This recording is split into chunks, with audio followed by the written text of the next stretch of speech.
аралашкан байлар бар, жана көз каранды болгон кедей адамдардын саны көбөйө берет. Элдин өкүлү деп айтылганы менен алар көшөгөдө эле мындай бир ролду, жардамчы ролду ойнойт, бирок баары тең негизги жетекчисинен, хандан, королдон, цардан, президенттен, жанагы нотариус болуп бере турган, бийликтин адвокаты болуп бере турган, бийликтин секретары болуп бере тургандарды, же болбосо бийликтен аябай көз каранды болуп, бийликтен жалтак, бийликке тез багынып бере тургандарды атайын тандап алуу жолу бизге ушу Орусия тарабынан көрсөтүлгөн. Элден чогултулган акчага элге кайра өзүнүн эле акчасына ошол эле планда турган нерселерди анысы деле өкмөттүн планында мына могул жерден көпөрө, могул жерде мектеп, могул жерде дүкөн болуп турса, оорукана болуп турса, анан ошолорду мен куруп бердим деп жарыялап, өзүнүн акчасына куруп бергенсип. Арбаңыздар, урматтуу бизге назар болуучулар, көрсөтүүбүздүн аты 120. Алып баруучу мен Шакир. Биздин мейманыбыз Кыргыз концепт компаниясынын жетекчиси, экс-министр, коомдук ишмер жана мен агартуучу деп айтар элем, Эмил Үмөталиев. Рахмат убактыңызды бөлгөнүңүзгө. Биздин көрсөтүү 120 дегенибиз парламент сапаты жөнүндө сөз кылмакчыбыз. 2010 жылкы кабыл алынган баш мыйзамдын нормасында ошол парламенттик мүдөбүз канааттанды кандай деп ойлойсуз? Биз күткөн маанай башка эле. Эми коомчулукта азыр эң ысык талкуулар болуп атат. Бул маселе эң талаш маселе болгон, эң талаш маселелерден болуп келатат. Анан талаштын туу чокусуна жетип турган мезгил окшойт. Бул акыркы чекит эмес, азыркы учурда биз 30 жылдан бери куруп келаткан демократия багытындагы парламентаризмди орнотуу жолунан баш тартып, азыр бир колдогу бийликтүү курамга кайра макул болгондордун сунушу менен добушта же макул же каршы болуп калышы мүмкүн. Көбүнчө бүгүн эмнегедир баягы адаттагыдай бийликтин сунушу кандай болсо ошого добуш берилет деп эсептешет. Мүмкүнчүлүгү же болбосо ыктымалы бийигирээк болушу мүмкүн. Бирок кызык болгон жери же болбосо ушу биздин өнүгүүбүздүн деңгээли андай болгондо дагы толук ошондой болуп калат деген тоталитарлык режимдердегидей же болбосо көп жылдан бери бир деңгээлдеги авторитарлык режимдегидей толук ишенич эч кимде жок. Эч кимде жок. Каршы болгондордо дагы толук ишеним жок. Ар кандай ыктымалдарды аздыр көптүр, бирок баары бир мүмкүн деп эсептеп турушат. Бийликтегилер деле күчүнө ишенип, өздөрүнүн оюн, пикирин коргоп калаарына ишенип турганы менен толук кепилдик ал тарапта деле күтүлбөйт. Ошондуктан дагы деле күрөш уланып келатат. Жана бийлиги барлар деле, бийлиги жоктор деле бул маселеге абдан мындай камынуу менен даяр көрүүдө. Бул парламенттик башкарууга КМШ өлкөлөрүнөн биз абдан жакшы маанай күттүк эле. Ошо Борбор Азияда Кыргызстандын парламенттик башкарууга өткөнүн кыртышы сүйбөгөн авторитардык өлкөлөр болду коңшулардан. Анан бул парламенттин курамынан болду деп ойлойсузбу, же баш мыйзамдын чийкилигинен ушу мүдөбүзгө жетпей калдыкпы? Бардык себептер кошумча мыйзамдын дагы, парламенттин курамынын дагы, бирок биз бардык толук кайсы себептен же кайсы себеп үстөмдүк болуп атканын толук түшүнүүгө азыр илимий изилдөөлөр жүргүзүлө элек. Серепчилердин ар кандай пикирлери бар, топтолуп атат. ар кандай адамдар, байкоочулар ар кандай тарабынан изилдеп түшүнгөнгө аракет кылып атышат. Менин оюмда Кыргыз Республикасынын өнүгүүсү бүгүнкү күндө мурдакы империялык саясаттын жана бүгүнкү күндөгү курчуп турган геосаясаттык тирешүүнүн туткунунда болуп калды. Биз Советтер Союзунун колониясы болгондуктан Советтер Союзунун мураскери Россиянын кайсы багытка бурулганында ошол багыттан көз каранды болуп келатканбыз. Анысы аз келгенсип айына чөйрөбүздөгү бизден чоңураак кошуналарыбыздын баардыгы тең, бирөөнүсү дагы демократиялык нукка толук түшпөй, баардыгы тең авторитарлык режимдердин группасында болгондуктан биз ушу кошуналарыбыздын туткуну болуп жана мурдакы бизге колониясына таасири тийгизе алган империянын күчүнүн жетүүсүндө ошолордун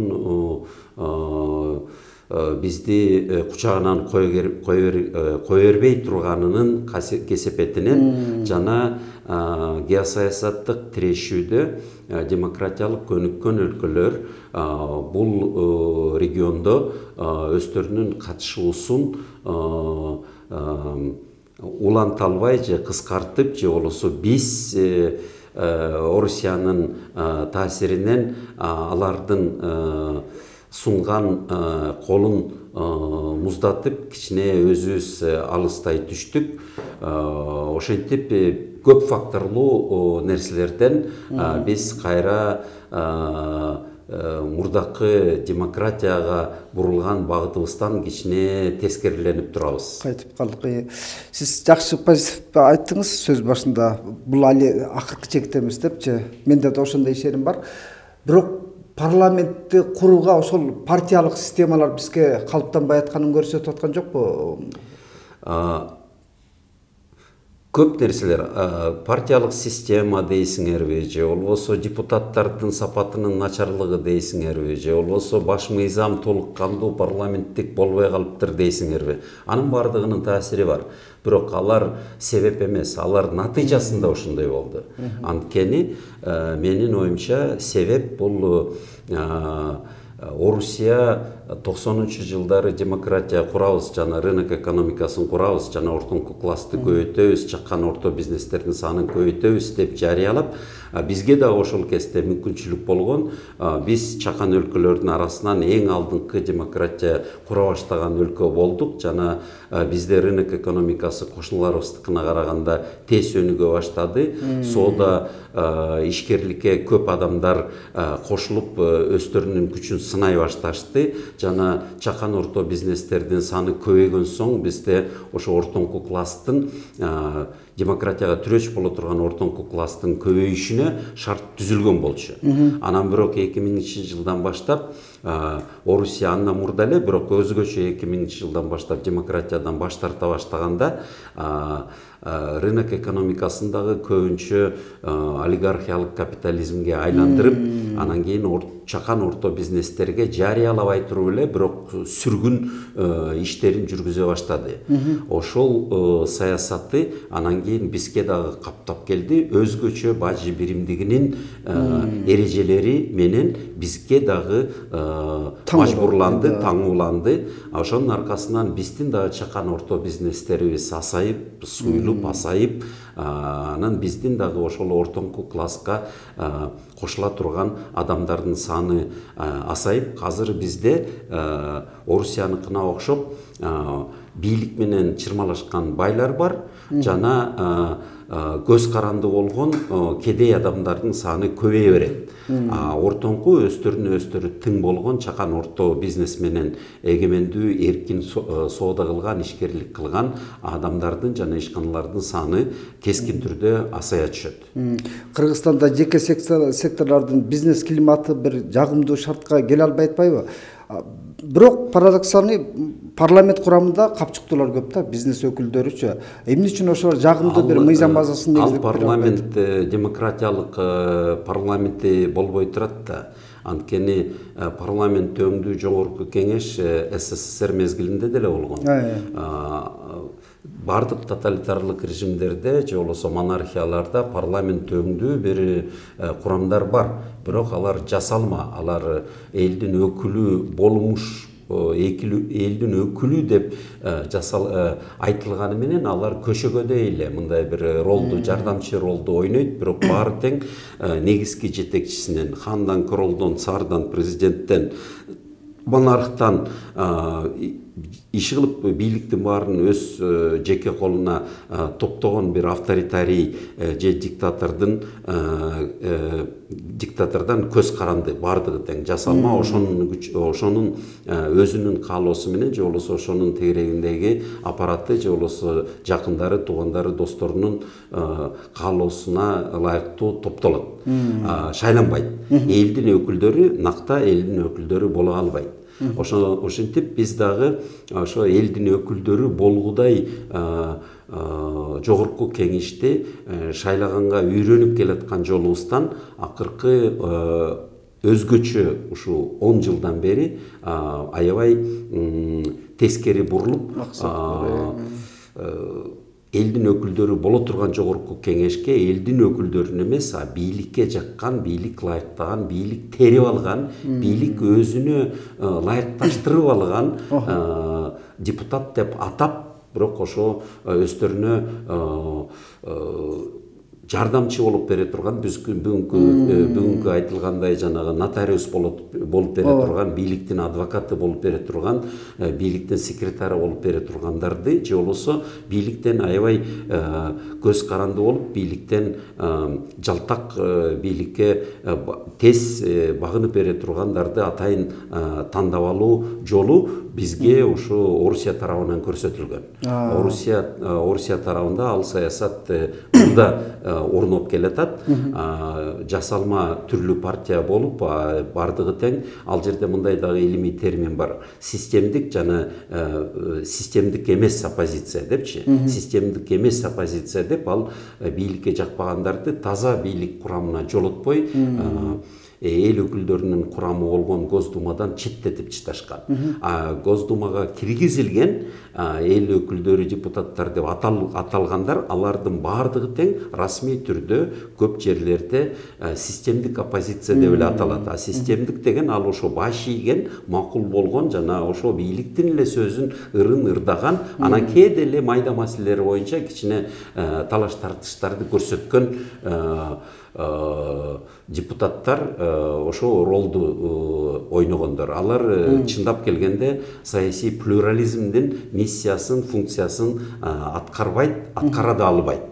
Ошого окшош система бизде дагы курулуп келди. Акыркы өзгөчө ушу 6-созувда өзгөчө ошентип тандалгандар. Өзүңөр билсеңер, ошол кездеги баардыгын тең бийлеп калган жетекчинин жанындагылардын депутат болом дегендер, ошо жетекчи болом дегендин өзүнөн гана эмес, жанындагы жан жөөкөрлөрүнөн уруксаат сурап, ошолордун гана макулдугу менен депутаттыкка аттанып калышкан болчу. Дагы бир терминдик аталышка жакшы талдап берсеңиз, менталитет деген терминди көп учурда жогорку кеңештин трибунасында көп колдонуп атышат да. Баш мыйзамдын нормасына дагы менталитет деген бул тоталитардык саясаттын инструменти экенин биз аңдабай аткан жокпузбу? Бул сабатсыздык же болбосо манипулдоо, элди алдоо. Анткени элин ойлогон жана илимдин негизинде саясат жүргүзгөндөр, алар жаңыланууга баш тартышат дагы, өздөрү улам жаңыланып, жаңы жолдорду издеп, анан элди ошол нукка тартышат же болбосо элге ошондой мүмкүнчүлүктөрдү сунуштайт. Туруп калган эч нерсе жок деп, баардык жерлерде ойдо дагы, аң сезимде дагы, жүрүм турумда дагы, бизнесте, экономикада, технологияда, коомдук өнүгүүдө, анан мамлекеттин өнүгүүсүндө дагы такай жаңылануу жолдорун издешет. Анткени илимди четке каккан эл жок. билимди четке каккан толук бойдон эл үчүн четке кагып анан өздөрүнө гана билимди таандык кылган диктаторшип авторитарлык режимдер бар. Ошол режимдер илимди деле өзүнө тааныгысы келип, элге таанытпаса да өзүнө тааныгысы келет. Илим жаралган жерде ал сөзсүз түрдө жаңылануу, жаңы ойду изденүү жолу менен келет. Ошентип канчалык кеңири урматка ээ болгон менталитет же маданият болбосун, илим ал такай жаңы доорду, жаңы эшиктерди, жаңы терезелерди, жаңы четтерди ачып турат. Жаңы кадамга тартып турат. Ошонун негизинде илимге тартылган, илимдин негизинде жаңы деңгээлге көтөрүлгөндөр ошолор өздөрүнүн маданиятын, менталитетин ошончолук жаңы жолго түртүп турат. Эгерде элин жөн эле жеңил багындырып алам, кулдук маанайда кармайм десе, алар эскини шылтоолоп, ошону маданият деп, менталитет деп атап, эскинин туткунунда кармап тургусу келет. Ошентип авторитарлык режимдер өзүнүн элин менталитет шылтоосу менен, маданият шылтоосу менен билимден дагы артка тарттырат, маалыматтан чектейт. Анткени аларга баш ийген адамдар жеңилирээк жана ыңгайлуураак. Баш ийген эли жана баш ийип добушуна ээ болбогон шайлоочулары алар үчүн жеңил иш, жеңил окат. Элин өнүгүүсүн, өлкөсүнүн дүйнө жүзүндөгү атаандаштуулугун ойлогондор, алар ошо ар бир адамдын билимдин жаңы деңгээлине чыгышын эңсеп, жана ошол ар бир адамдын жаңы мүмкүнчүлүктөрү, илимий мүмкүнчүлүктөрүнүн аркасынан ошол элдин баардыгынын илимий жана илим жана техника, технология, innovation'дун аркасынан жетишкендиктеринин суммасы бул элинин, өлкөсүнүн жер жүзүндөгү атаандаштуулугу деп аларга жаңы мүмкүнчүлүктөрдү ачып турат. Андай жерде жапондорго окшоп өздөрүнүн эски маданиятын урматтаганына карабастан, алар жаңылануу жолун жана реформа жолун жана изденүү жолун жана такай өзгөрүүлөрдүн ыңгайлуусун жана керектүүсүн жана атаандаштуулугун сиңдирип алуу жолдорун кайзен деп айтат, реформа деп атайт, модерндештирүү. Ооба. Ал такай ошо эскиден баш тартып жаңыга умтулуу, жаңыны колдонуу жана жаңынын аркасынан күчкө ээ болууну таанышат. Эскиге кыпчыла бергендер ал ошо же сабатсыздыктар, же болбосо атайлап элди алдаган күчтөр. Биз карапайым элге да ушуну жакшы чечмелей кеткенибиз да маанилүү деп ойлойм. Менталитет десе эле ошо менталитеттин артында ыйык баалуулук жаткандай эмес, ал жөн гана тоталитардык саясаттын гана инструмент экен деп десек болобу? Эгерде сиз 5 класстан, 7 класстан, 8 класстан мектепте читап коюп башка окубайм десеңиз, ал сиздин менталитет болот, сиздин маданият болот. Же болбосо сизге окшогондордун саны көбөйүп кетсе, анда ошолордун, ошол жердегилердин, ошол айылдагылардын, ошол же болбосо Кудай сактасын, кыргыз элинин баардыгынын менталитети, маданияты ошол 8 класстык билим жана башка окуусу келбегендердин менталитети деп аталып калышы мүмкүн. Жок, эгерде сиз жана сиз менен биргеликте бүт кыргыз жаштары ар бирөөбүз Гарвардтан окуганга умтулууга, жок дегенде умтулууга мүмкүнчүлүгүбүздү жумшайбыз. Баардыгыбыз тең Стэнфордтон окуйлу, баардыгыбыз тең Оксфордтон окуйлу. Аракет кылган сайын арабыздан 100дөн бирөөбүз ошол жерге барып кыпчылаттагы бүт кыргыз элине ошол илимди алып келип жуктуруп турабыз десек, анда ал кыргыз элинин ошондой дүйнөдөгү эң бийик деңгээлдеги илимге умтулган маданияты болуп калат, менталитети болуп калат. Ошентип ал биздин жүрүм турумдан биз эгерде жок читап коебуз, окубайбыз десек, анда ошол биздин менталитет, биздин маданият. Жок, биз илимдин артынан ээрчийбиз, ошонун аркасынан элибизди байытабыз, элибизди өнүгүү жолго ээрчитебиз, шарт түзөбүз, элибиздин камын ошентип көрөбүз илимдин негизинде десек, анда ошол биздин мүнөз, биздин менталитет, биздин маданият болуп калат. Ал биздин тандообуздан. Ал бизге бир жолу берилип калып мындай бир тасмадай өмүр бою түбөлүккө басылып калган нерсе эмес. Ал ар бир күндө биздин жүгүрткөн ой аракетибизден жана жасаган кадамдарыбыздан. Биздин кадамдарыбыз артка болсо, анда ошол биздин менталитет, биздин кадамыбыз астыга болсо, анда ошол биздин менталитет. Жок биз өмүр бою гана бардык нерселерди башка бирөөлөрдүн жасаганын гана импорт кылып сатып алабыз, буюмдарды, иштерди, машинелерди ошолордун гана ойлоп чыгарганын эптеп-септеп колдонгонду билебиз десек, анда ал биздин маданият жана менталитет. Жок, биздин да колдон келет. Биз дагы ошондой жерлерден алардын окуганындай биз дагы окуганга аракет кылалы жана алар жасаган иштерди биздин да жаштар жасаганды үйрөнсүн, ошолордун арасында жүрсүн, үйрөнүп алганын анан бизге дагы үйрөтсүн. Ана биз дагы ошондой алар жараткан нерселерди бардык элдерге, башка өлкөлөрдөгү элдерге керектелчү нерселерди жараткан жерлерде биздин да кыргыз кыздар, уулдар иштей алат жана ошондой жаратман боло алат десек, анда ошондой менталитет болот. Парламенттин ички маңызынан мурда дагы карапайым элдеги шайлоочунун сүймөнчүгү бүгүн ким? Көпүрө куруп берген депутат же болбосо бир мектеп колхоздун жайындагы бирнекесин, айылдагы бирнекени куруп бергенди сүймөнчүк катары көрөт да. Депутаттын милдетиби деги эле элге көпүрө куруп бериш же мектеп куруп бериш? Ал совет доорунан калган. Совет доорунда эл өкүлдөрү жасалма болгон. Шайлоого деле биз шайлоонун маңызын билгендер өлтүрүлүп, сүрүлүп, анан кийинкилер жөн эле унчукпай коркконунан макул болуп, андан кийинки өсүп келаткан муундар шайлоо дегенин маңызын билбей эле, анан музыка ойносо, көкбөрү ойносо, же болбосо жол салып бир майрамдар болуп атса, анан кичинекей чагыбызда окуп жүргөн чагыбызда көп эле тең туштарым айтчу, ошол шайлоо күндөрү жок дегенде энатадан тыйын тыпыр суруп алып, бир лимонад ичип, бир печенье жеп, бир пирожки жеп, анан айылдагылар бир консерваны 4-5 бөлүшүп жеп алса, ошону сонун көрчү, ошону майрам көрчү.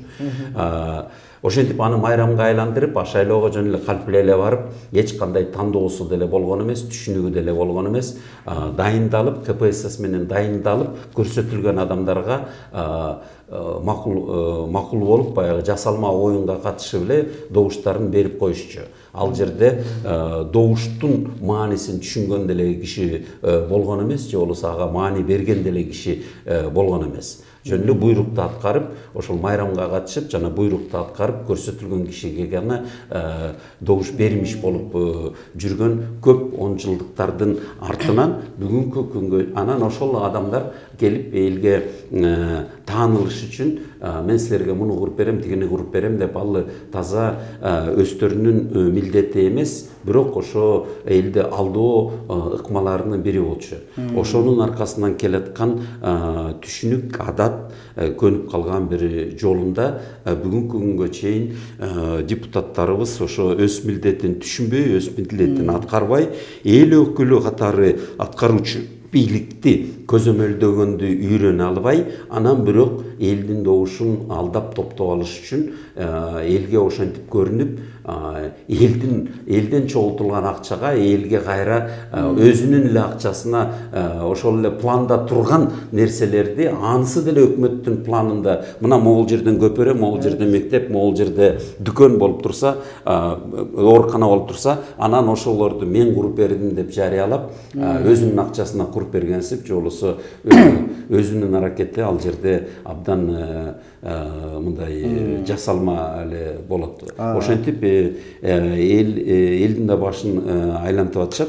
Ооба сабатсыздык элдин арасынан канчалык билимдүүлөрдүн саны көбөйө баштаса, ошондо ошол эл өзүнүн өкүлдөрүн кандай жол менен арасынан көрсөтөт жана кандай жол менен татыктуусун арасынан электейт, кандай жол менен татыктуу өкүл экенин таанып, аны шайлаганга аракет кылат, анан шайлагандан кийин ошол эл өкүлүнүн аткаруучу бийликти көзөмөлдөгөнүнө эл өзүнүн өкүлдөрүн көзөмөлдөгөндү үйрөнүш керек, алардын өкүлү ошо аткаруучу бийликти көзөмөлдөп бериши үчүн. Сизди коом агартуучу катары дагы бир нерсе сурайынчы. Элде эң жөнөкөй эле суроолорду берели. Депутат менен эл өкүлү деген, бул эл өкүлү ыйык милдет да, бирок көбү депутат десе ушул министр сыяктуу эле карапайым элдин түшүнүгүндөчү канткенде элдин бир мүдөөсүн канааттандырган эл өкүлү болуш керек. Жана коктук олоттогу өзүбүздүн кулун экен деп ошого бут үзүлгөнчө чуркап шайлап атышпайбы? Карапайым элге эмнени айтар элеңиз? Кандай татыктуу эл өкүлүн тандашы керек эл? Мен карапайым эл таза эле мындай маселелерди түшүнбөйт деп ойлобойм. Бардыгыбыз тең кандайдыр бир күчтөрдүн, тескери күчтөрдөн көз каранды болуп, же болбосо ошолорго алы жетпегендиктен ошол оюндарга макул болуп атат дегенге көбүрөөк моюн берем. Эл деле түшүнөт, эл өзүнүн өкүлдөрү, депутат өзүнүн өкүлү экенин түшүнөт, бирок ошол миссиясын аткара албаган, ошол өкүлү канчалык аткаруучу бийликти көзөмөлдөгө дайындалат же шайланат. Эл андан негизги талабы бирдемени жасап бер деп эмес, ошол аткаруучу бийликти көзөмөлдөп бер деп жиберип атканын, ошон үчүн шайлап атканын, ошон үчүн өкүл кылып атканын, ошону толук бардыгы билбеши мүмкүн. Анткени негизги кызыктар эмес ошондой элдин түшүнүшүн же болбосо элдин ошондой талапка ээ болуп алышын каалабаган бул аткаруучу бийлик. Бизде Совет доорунан бери элдин өкүлдөрүндө эмес, аткаруучу бийликте болуп келген бийлик.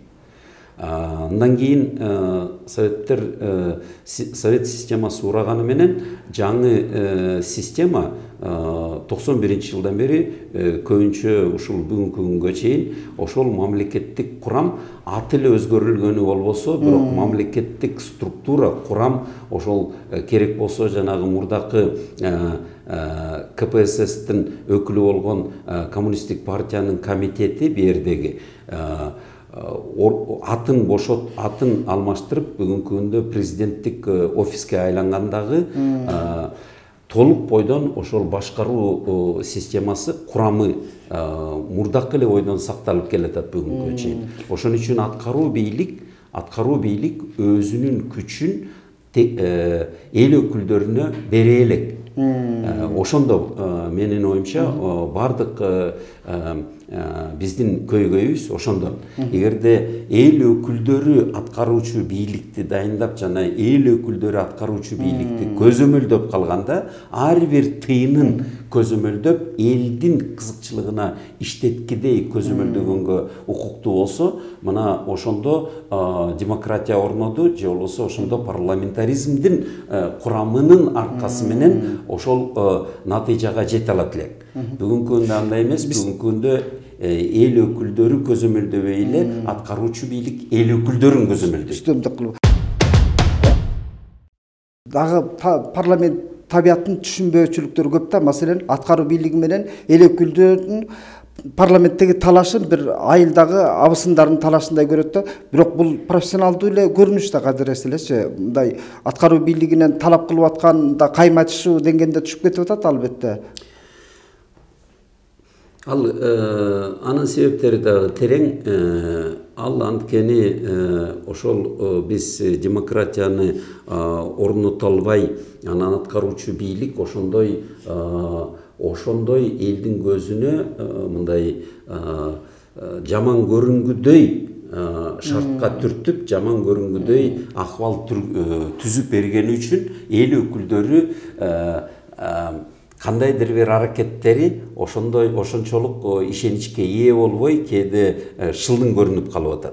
Анын ошо жанагы айтылган себептердин бардыгынын эң биринчи ирет аткаруучу бийлик атайын ошентип шылдың боло турган, элдин көзүнө жаман көрсөтө тургандарды өздөрүнө терип алышат. эл толук кандуу өзү шайлап жөнөтө албагандыктан, аткаруучу бийлик өзүнө терип алып аткандыктан, аткаруучу бийлик ошо өзүнөн начар, өзүнөн ылдый деңгээлдеги, өзүнөн алсыз болгондорду жана элге шылдыңдап көрсөтө тургандарды атайын чогултуп алат дагы, анан элге ошондой шылдың кылып көрсөтө берет. Анткени аткаруучу бийликтин күчү да жетип турат.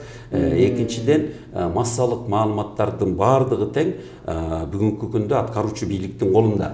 Элдин колунда эмес, толук бойдон менчиктелген эмес, жана эл өкүлдөрүнүн дагы таасири ал жерде абдан ылдый, аткаруучу бийликтин таасири күчтүү. Ошондуктан эң чоң маалыматтык күчтөрдү, өзгөчө тивини аткаруучу бийлик өзүнүн кызыкчылыгына жана өзүнө сөз тийбесин деп эл өкүлдөрүн такай ылдыйлатып көрсөтүп турат. Ошон үчүн көпчүлүк учурда мамлекеттик массалык маалыматтар көбүнчө депутаттарды шылдыңдайт жана эл өкүлдөрү болгон парламентти шылдыңдайт. Алсыратыш үчүн атайлап алсыратып, көзөмөлдөй албагыдай кылып деңгээлге түшүрүп турушат. Ал Совет доорунан бери эле келаткан иш. Ооба. Буга чейинки бизде парламентке көлөкө түшүрүүнүн ыкмалары да ушул болду да, маалымат каражаттарында көп учурда ошо депутаттардын сабатсыз жагын көбүрөөк көргөзүп, такай болуп келатат. Кээ бирөөбүз эми түшүнүп, эми таанып ошого көбүрөөк көңүл бурабыз, бирок бул башынан эле 90-жылдардан бери эле ошентип келатат. 90-жылдары легендарный парламент канчалык күчтүү болбосун, аны дагы аткаруучу бийликтин күчү көбүрөөк болгондуктан, ар кандай адым ресурс менен жана өзгөчө медиа баардыгы тең аткаруучу бийликтин колунда болгондуктан, элге ошондо деле депутаттарды жаман көрсөтүп, андан кийинки депутаттарды, андан кийинки жогорку кеңештин курамын мурдакыдан дагы көбүрөөк көз каранды кылып терип тандап алып, Совет доорунда бүт советтер, бүт комитеттер баардыгы тең бирден текшерилип, бирден терилип, жанагы төшөктү шыргандай эле, шырып аткан киши, тигип аткан киши өзү терип алгандай, аткаруучу бийлик өзүнө ылайыкташтырып терип алчу Совет доорунда. Ар бир адамды, комитеттин мүчөсү болобу, советтин мүчөсү болобу, кеңештин мүчөсү болобу, ошол эле жолго түшүп алып, кийинки президент деп аталганы менен, бирок демократиялык жолго өткүсү келбеген, авторитарлык кызыкчылыгы бар болгон биздин жетекчилерибиз ушул күнгө чейин такай ошол жолдон баш тартпай келатышат. 90-жылдары жергиликтүү бийликтер элден шайланып калган болчу. Акимдер, мэрлер эл шайлап калган болчу. Бирок ошол Россиядан баштап, анан биздикилер дагы алардын жолуна өтүп, алардан үйрөнүп, баш тартып, биз шайлабай калдык. Ошентип бүгүнкү күндө жергиликтүү бийликтерди шайлоочулар эмес, эл эмес, ал жерде жашоочулар эмес, бийлик өзүнө керектүүлөрдү дайындап, анан бирок калп эле бир кеңештин добушу менен деп бекитип коет. Бирок эл шайлабай калды, элдин көйгөйүн аткарабыз дегендер эмес, бийликтин көзүн карагандар дайындалып калды.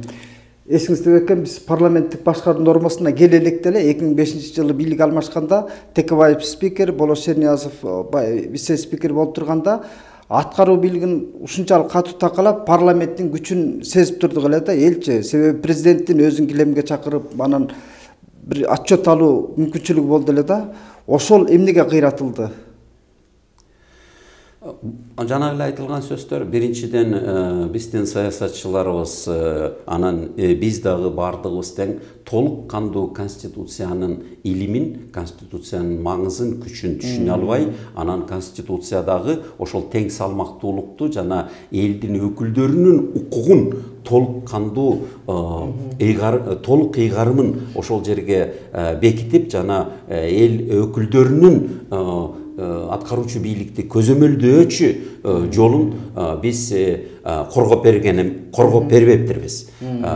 Элдин арасынан дагы чыккандар же болбосо адистер болобу, же болбосо саясатчылар өздөрү болобу, же болбосо ошол кездеги ошол бийликтин башында тургандар болобу. Эч кимиси аягына чейин ушул элдин көйгөйүн коргоо жолун же илимдин деңгээлинде түшүнгөн эмес. Саясий плюрализм аркылуу жана элдин өкүлдөрү аткаруучу бийликтен өйдө туруш керек экен деген түшүнүккө же өздөрү жетишкен эмес, же болбосо ошого ошончолук моюн бергиси келген эмес. Анткени бийликке жеткендер ар кимиси сөзсүз түрдө өз кызыкчылыгын жетишип калган ордун башка конкуренттерден, башка оппоненттерден артынан ээрчип келаткан ошол саясий күчтү, статусту, кандайдыр бир популярдуулукту талашып кала тургандардан коргонуп, өздөрүнүн ордун тастыктап калганга шашып калышкан. Ошентип менин оюмча биздин эл ошол илимди терең түшүнө албай, эми көбүрөөк түшүнүп келатат. Өзгөчө жаштарыбыздын арасынан ошол нерсени так түшүнүп, мыйзамдуулуктун баалуулугун түшүнүп, учурга жараша саясат жүргүзө бериш керек дегендерге караганда, жок, эгерде биз учурга жараша эмес, эл тандаган же болбосо бекитилип калган мыйзамга багынууну баалуулук катары көрүп, ошого туруп берсек, ошол биздин менталитетибиз, ошол биздин маданиятыбыз, ошол биздин күчүбүзгө айланат дагы, ошонун аркасынан анан өнүгүү жолуна түшөбүз. Жана биздин саясатчылардын арасындагы тирешүүлөр өнүгүү жолуна алып келет. Талаш тартыш эмес, өнүгүү жолуна алып келет деген түшүнүктөгү жаштар эми кошулуп келатат. Ошентип бул эки тараптан, биринчиден саясатчылар дагы илимий түшүнүктөрү анча бийик деңгээлде болбой, анын арасындагы катышкан элдин өкүлдөрү дагы, анан ошол талапты кыла турган элдин ичинен ошондой күч топтолуп чыкпаптыр. Бүгүнкү күндө көбүрөөк ошондой түшүнүккө ээ болгон жана элдин көйгөйүн элдин атынан өзүнүн кызыкчылыгын эмес, элдин атынан элдин көйгөйүн коргойбуз дегендердин саны көбөйүп келатат деген ишеничим бар. Бирок бул фактор дагы ушул тарыхтын эмки доордогу көп факторлорунан болот. Кошуналарыбыздын кийлигишүүсү жана мурдакы бизге үстөмдүк кылган империянын дагы бизге кылган көзөмөлү же болбосо ушу кызыкчылыгы канчалык биз үчүн оор деңгээлде болоорунан дагы. Эмиль мырза, могу большевиктик саясат баягы бекемделип атканда, эсиңизде басмачыларды, ошол кездеги басмачылар бүгүнкүчө айтканда жарандык активисттер да, элге мокочу көргөзгөн, элге эң коркунучтуу көргөзгөндөй эле бүгүнкү күндө демократиялык баалуулукту ташынган тиги жарандык активисттерди, бейөкмөт уюмдарды жарлык тагуу күчөдү. Бунун артында ачык эле айтсак, Россия турабы же өзүбүздүн эле аткаруу бийлигин мыкчып отургандар ошондой тукуруп атабы? Элди бөлүп жарган бир түшүнүктөргө алып келип атат да, коркунучтуу көргөзүп аларды. Менин оюмча, биз колония болуп калган мезгилден баштап өзүбүздүн арабыздан өтө тың болуп жана башкалардын камын көргөндөрдөн айрылып, бизге үстөмдүк кылган империянын кызыкчылыгын көздөгөндөр бизге жетекчи болуп дайындалып калган. Ал логикалык түрдө түшүнүктүү нерсе. Ошондон бери ошол үстөмдүк кылган геосаясаттык күч же болбосо бүгүнкү күнгө чейин ошол империялык кызыкчылыктын милдетин аткарган күчтөр, өз арабыздан тандалган эле күчтөр дале болбой койбойт. Алар бардык мурдакы колонияларда, дүйнө жүзүндөгү бардык колония болгон өлкөлөрдүн ичинде болгон, бирок качан алардын ордуна ушу империянын сөзүн эмес, өзүнүн элинин улуттук кызыкчылыгын түшүнгөн коргогондор орун алмашып келери бул тарыхый маселе. Ошентип биздин арабызда сөзсүз түрдө ар кандай багытта дүйнөнү тааныгандар бар, ар кандай деңгээлде билимге ээ болгондор бар. Өз кызыкчылыгын тискиндеген же болбосо тискиндебей эле бирөөнүн тапшырмасын аткарганга шашкандар болбой койбойт. Жана дүйнөгө ачык көз менен карап, өзүнүн элинин улуттук кызыкчылыгын дагы түшүнө билип, эрки болуп, намыстуу болуп коргонгонго аракет кылгандар дагы бар. Бирок башка бирөөнүн буйругун, ошо багынууга түртүлгөн буйругун аткарганга дагы макул болгондор арабызда азая элек. Тоокко жумуртка бастырганда бар эле көз жарган балапан болбойт го, састык болуп калганы бар. Анын сыңары 120 депутаттын арасында сиздин мындай эл өкүл катары ушул мындай эл өкүлүнүн мүдөөсүн канааттандырды дегендей ысымдарды атай кетесизби? Себеби бул дагы өтө маанилүү да. Себеби эл ажыратыш керек ак караны. Ким чыныгы эл өкүлү? Эми ак кара деп эле коелу, бирок көбүнчө үмүт үзбөй жана кээ бир оор маселелерде, көйгөйлүү болгон маселелерде биз көбүнчө кимден үмүт үзбөй жана кимдин бизди коргойт деген ишеничибиз болуп турган депутаттар саналуу болгондуктан алардын аттарын айтыш деле жеңил. Бүгүнкү күндө бул Наталья Никитенко, Жанар Акаев, Дастан Бекешев, Абдулхап Нурбаев, Алтынбек Сулайманов жана Мирлан Женчороев. Көп ушуну атап атат негедир. Алар ошо электенип, кадимкидей элдин көзүнө ар бир жолу болбосо дагы 100% учурда эмес, ар бир добушта болбосо дагы, бирок көбүнчө ушулар улам бирин ордун бири басып, баягы күтүлгөн жаңыланууга жана элдин көйгөйүн терең түшүнүп, элдин көйгөйүн коргой турган илимий негизиндеги мамлекеттик чечимдерге көбүрөөк коргоочу болуп, көбүрөөк элдин көңүлүн эске алып турган саясатчылар экени таанылып эле калган 6 жылдан бери. Өзгөчө момундай оор кырдаалдарда текшерилип, сыналып, мындай тастыкталып калат экен. Эми дагы деле сыноо алдыда, дагы деле чоң чечимдер алдыда. Ошол чечимдерде булар канчалык элдин көзүн карайт, же болбосо баягы өз кызыкчылыгын коргогондордун сөзүнө макул болот, буну дагы убакыт көрсөтөт. Сиз баягы парламенттин маңызы кандай болуш керектигин айтып бердиңиз. Анан экс-министр катары бийлик тобунда аралашып калдыңыз, экономикалык блокту жетектеп. Анан эмне үчүн өзүңүзгө окшогондор депутаттыкка койбойсуздар? Эмне үчүн ушул сынчыл көз караш менен айтып атасыздар? Парламенттин кемчилигичи эмне үчүн мыйзам базасын жазууга ошо эл өкүлдөрү болуп, ошол жака мандат алып, эл көйгөйүн чечүүгө барбайсыздар, аттанбайсыздар? Себептери көп. Эң биринчи себеп бүгүнкү күндөгү мамлекеттик курам жана негизги саясат ошол эле регионалдык фактордун күчү менен жана империялык күчтүн таасири менен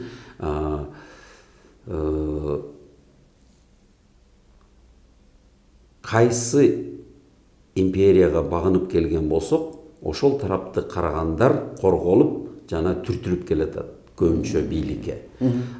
Башкача, жаңыча же өзгөчө ойлонгон жана дүйнөнү ачык көз менен карап башка жолдорду дагы таанууга мүмкүнчүлүгүбүз бар, ошол мүмкүнчүлүктөрдү коргойлу, изденели дегендер алдын ала эле четке кагылып атат.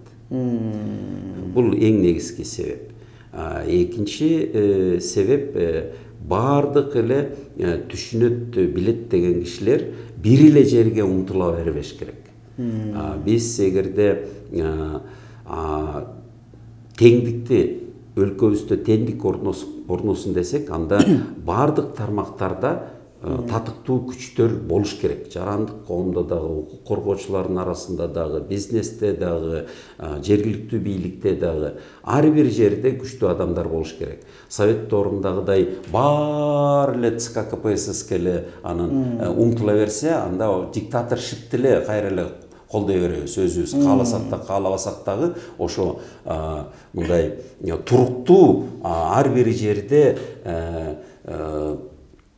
жергиликтүү күчкө ээ болгондордун мүмкүнчүлүгүн эмес, баардыгыбыз тең эле жана орусча илимий сөз бар, вертикаль власти деген, ушу бийликтин вертикалы деген. Ошондой эле жерге баарыбыз тең эле кыпчылып эле умтула берсек, анда ошол эле кааласак да, каалабасак да биз ошол вертикалды эле вертикалга умтулуп эле вертикалды эле кура беребиз да.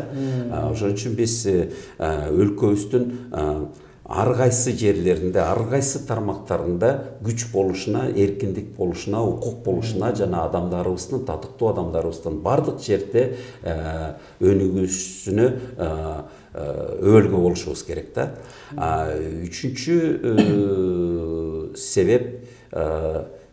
себеп бул реалисттик көз караш. Реалисттик көз караш кандайдыр бир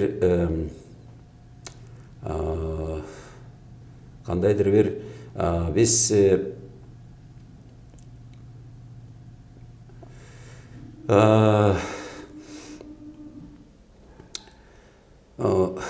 ар бир учурдун, ар бир доордун өзүнүн бир сынагы болот экен. Ал сынакка көп эле адамдар учуру келгенде катышат экен, бирок туруштук бере албайт. Бирок туруштук эмес, кеп туруштукта эмес, кеп ар бир адамдын өзүнүн тандаган жолу болот. Максималдуу түрдө пайданы кандайча алып келем дегендей. Эгерде бакта жемиш бар деп анан жанындагы аккан суудан балыктарды да ошол жемишти терели деп балыктарды үгүттөй берсеңер же жумшай берсеңер, ал балык бар, ал бактын үстүндөгү жемишиңерди терип бере албайт. Ал мүмкүн өзүнчө башка бир жолу бардыр, ошол жердеги кимге кандай жемишти алып келерин, же болбосо кандайча байытарын, же болбосо кандайча өзүнүн пайдасын келтирерин. Маймылды суудан сүзүп бирдеме таап бер деп, же болбосо балыкты бактын үстүнөн жемиш терип бер деп үгүттөгөн, сураган, жумшаган бул деле керексиз нерсе да. Ошон үчүн андан көрөк ар бир адамдын өзүнүн тандаган жеринен максималдуу түрдө келтире турган пайдасына көңүл бурушубуз керек. Бардығын тең эле мажбурлай бербей. Биз эгерде кайрымдуулук кылсак дагы өзүбүздүн күчүбүзгө таянбай, же болбосо бирөөнүн кылып аткан жакшылыгын баалабай, баарын тең эле мажбурлай беребиз да, таңуулай беребиз. Анан бардығын эле бирдемесин тартып алып, жардам бербейсиңби деп тартып алып жардам бергенге күчтөйбүз да. Бардығыбыз тең эле кычан жакып болуппуз да. Биз ар бир адамдын кылып аткан жакшылыгынын пайдасын көрө билишибиз керек, дагы баалай билишибиз керек. Түрлүү эмгеги менен, түрлүү пайдалуулугу менен бизге баалуу жана керектүү экенин түшүнө билип, анан эле биз жардам берип атабыз деп өз күчүбүз менен эмес, бирөөнүкүн тартып алып, же болбосо жаныбыздагы турган бирөөнү күчтөп эле ошону мажбурлаганга кыйынбыз да. Биз бирөөнүкүн тартып алып, же болбосо бирөөнү жумшаганга кыйынбыз да. Жок дегенде өзүбүздүн күчүбүзгө дагы таянбайбыз. Бирөөнүн да эркиндиги менен макул болбойбуз. Жок, ошо бирөөнү күчтөгөнгө кыйынбыз. Баарыбыздан кычан жакыппыз. Кичүү болсо болчу иттин күчү бол деп, кичүү болсо сөз кичүүнү чуркатат, элпегин чуркатат. Акыркы суроом болсун. Бизде коомчулукта батышты аябай желмогуз көргөзгөн тенденциялар күчөдү да. Соц тармактарда дагы, кымыш өлкөлөрүндө муну дагы курал кылышты. ЛГБТ өкүлдөрүн, мүчөлөрүн, гейлердин парады дегендечи. Ушул саясий технология эмне пайда берет? Бул саясий технология, бул диктаторшиптин саясий технологиясы, бул ошол империянын саясий технологиясы. Эми жек көргөндө батыш деген өлкөлөрдү тааныйбызбы? Кимдер батыш деген өлкөлөргө кирет? Ага Жапон, Тайвань, Түштүк Корея, Макао, Гонконг, Сингапур, Малайзия керек болсо, анан кийин бүт батышы, бүт Европа, кечеки эле арабыздагы жүргөн Эстон, Литвания, Латвия дагы батышка кирет бүгүнкү күндө. Анан бүт Европа, анан кийин Нью-Зеланд, Австралия, Канада, анан кийин барып Америка, түндүк Америка Кошмо Штаттары. Ошолордун баары батыш деп аталат. Анда батышты жек көргөндө, ошол жек көргөндөрдүн баары Япония, Жапондон чыккан, Жапондун машинелерин чыштап көрсүн. Жек көрөм деп чыштап көрсүн. Бүгүн кыргыздардын ар бир экинчиси болбосо дагы, ар бир үчүнчүсү Жапондун машинесин минет. Ар бир экинчи кыргыз Түштүк Кореянын Samsung'ун алып жүрөт чөнтөгүндө. Чыштап койсун ошол. Демек батыш дегенде биз географиялык эле түшүнүк катары карабашыбыз керек. Бул демократиялык баалуу катары. Батыш дегенде бул бүгүнкү күндө биз колдонгонго жакшы көргөн буюмдарды жасаган кишилер экенин таанышыбыз керек да. Баягы бизди демократиядан баш тарткысы келип, бизди тескери үйрөткөн политтехнологияларга, же болбосо империялык саясатка биз багынганыбыз бул өкүнүчтүү. Бирок тескерисинче эл ошол батыштын элинин колунан келген нерселерди баардыгы тең керектеп бүгүн кийген шапкесинен баштап тиги труси байпагына чейин көчүгүнө илген оронгон тиги джинсысы, анан кийин колуна кармаган телефону, тарткан камерасы, сүйгөн YouTube менен тиги интернети бүт баардыгы батыштыкы, бүт баардыгы батыштык. Ошолордун колунан келип атат, биз аны колдонуп атабыз. Ошол биз колдонгон нерселерди чыгарган элдерден көбүрөөк үйрөнүп алганга умтулушубуз керек. Биз аларды жек көргөндө бизге ким коюптур? Урматтуу көрүүчүлөр, батыш деген түшүнүк боюнча Эмин мырза абдан жакшы түшүнүк берди. Биз батыш десе эле үрөй учургөн бир баалуулук катары тааныбай, мындай коркунуч катары тааныбастан, жанагы парламент өкүлдөрүнүн арасында трибунада туруп батышты эң бир акыркы жапайы коомдой көргөзүп аткан эл өкүлдөрү сабаттуубу же батыш сабаттуу, аны өзүңүздөр талдайсыздар. Сизге Эмин мырза убакыт берип бергениңизге абдан жакшы рахмат. Тереңирээк айтабыз.